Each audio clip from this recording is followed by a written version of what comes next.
Welcome to News Briefs. Today is Thursday, July 31st, 2025. We're navigating through a heat of global news sources today, really pulling out the key insights to help you get informed fast. We've got big shifts in global trade, ongoing conflicts, economic updates, and yeah, some surprising science news too. Okay, so let's unpack the big one today.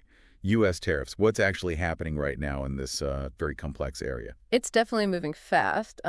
Legally speaking, there's a significant court case by this election speech Trump.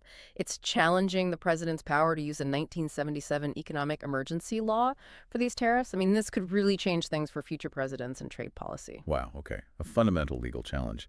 And what about actions happening right now, things impacting imports today? Right. Well, the big news is the suspension of the Minimis exemption. That's the rule that let most imports under $800 come in duty-free for a long time. That's gone now. So think about online shopping, small businesses. Many more items are suddenly facing duties. It's a big shift. And the official reason for this is quite striking.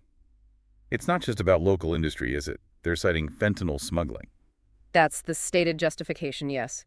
They point out that something like 90% of cargo seizures last fiscal year involved these small packages. So it's framed as both economic protection and, well, a security measure. Interesting framing. And what about Mexico? I heard something about a truce.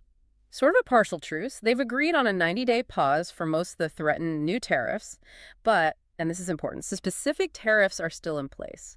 We're talking 25% on fentanyl, yes, but also on cars. And really steep ones, 50% on steel, aluminum, and copper coming from Mexico. Okay, so it's very targeted despite the pause. And these tariffs, they must be bringing in significant money. Oh, absolutely. Over $87 billion just in the first half of this year, 2025. That's a record amount. And more are coming August 1st. That's right. Tomorrow, new tariffs kick in for around 80 countries, including the EU. They range from 11% up to 50%. But wait, I thought I saw reports that some countries are avoiding these.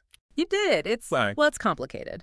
There are already reports of 8 bilateral deals. Think South Korea, Japan, the Philippines, even the EU itself, that seem to sidestep these new tariffs. It's like a constant negotiation, a real commercial seesaw. So the big question for many listeners, how is this hitting our wallets? Are prices going up? The picture there is, well, it's murky. Some reports suggest the overall impact on consumer prices is low, but then other data clearly shows price increases for specific imported things, furniture, appliances. So it really depends on what you're buying, not a uniform impact across the board. Okay, a complex picture on trade. Let's shift gears now to some difficult global realities. International flashpoints. There's the New York Declaration backed by the EU and Arab League pushing for a two-state solution in Israel-Palestine. What's the situation like on the ground, though? It's incredibly grim, honestly. The humanitarian crisis in Gaza just keeps getting worse day by day. Just recently, 7 more starvation deaths were reported. That brings the total count to 154. And beyond that, 48 Palestinians reportedly died just waiting for food aid. It highlights the immense difficulty in getting help to people who desperately need it. That's horrifying. And the international reaction seems, well, fragmented. Deeply contradictory, I'd say. You have the U.S. Senate, for instance, deciding not to block an arms sale to Israel. But then you see key allies like Canada, Malta, France, the U.K., all saying they will recognize a Palestinian state come September. So very different approaches there. Exactly. And this causes tensions within countries, too. In the UK, you have Anglican church leaders calling for recognition, while the Grand Rabbi is critical.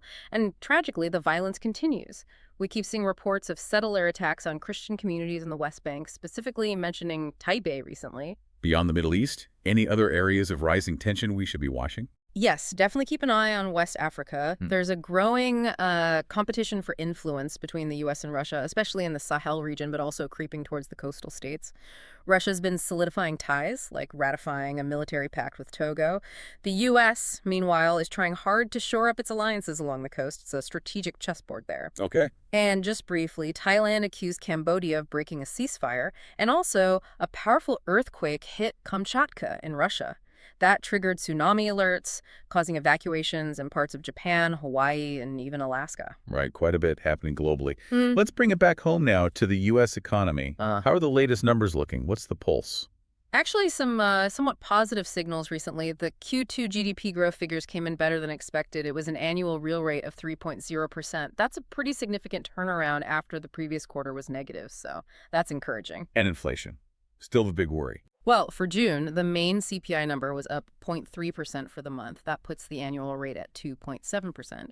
The Fed's preferred gauge, the PCE index, was at 2.6% annually. Core PCE was 2.8%. These are maybe a touch higher than forecast, but generally seen as, well, not ringing any major alarm bells right now. Okay. What about jobs and spending?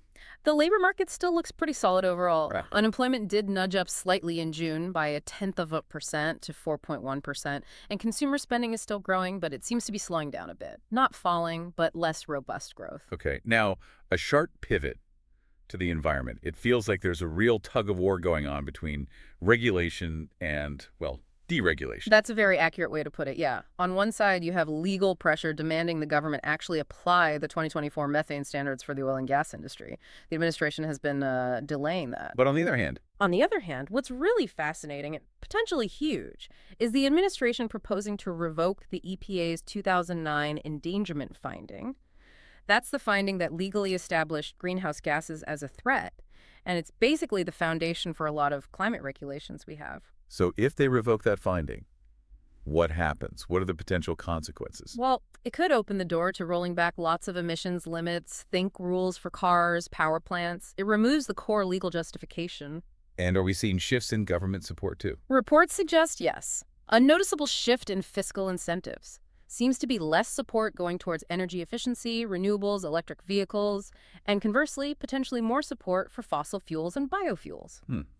Any counterpoints to that trend? Well, yes. Just recently, the USDA did announce a $106 million investment aimed at conserving private forests. So some conservation efforts are still happening. Okay. And quickly, you mentioned an alert. Yes, just a heads up for listeners in New York and Philadelphia. Flood warnings are active today, so please stay safe and aware. Understood. Okay, let's wrap up with something potentially more uplifting. Any exciting news from science and medicine? Absolutely. There's some really promising research on Alzheimer's. A new study using animal models, mind you, showed that some existing cancer drugs, specifically letrozole and irinotecan, seem to be able to reverse some brain damage associated with the disease in those models. It's early, being animal studies, but potentially quite significant. That is hopeful news. Anything else in medicine?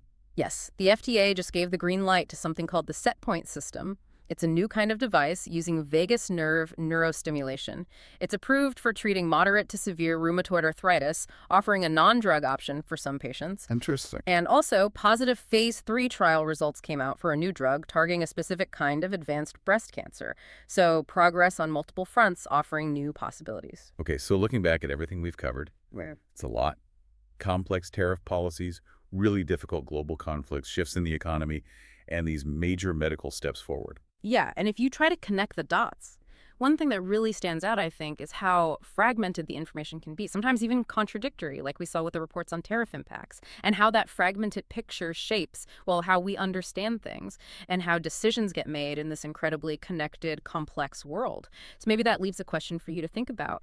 In a world flooded with conflicting narratives, how do you personally sift through it all? How do you synthesize that information to form your own truly informed view? That's a crucial point and a great question to ponder. That wraps up our exploration for today. Thanks for joining us and making sense of the day's key developments.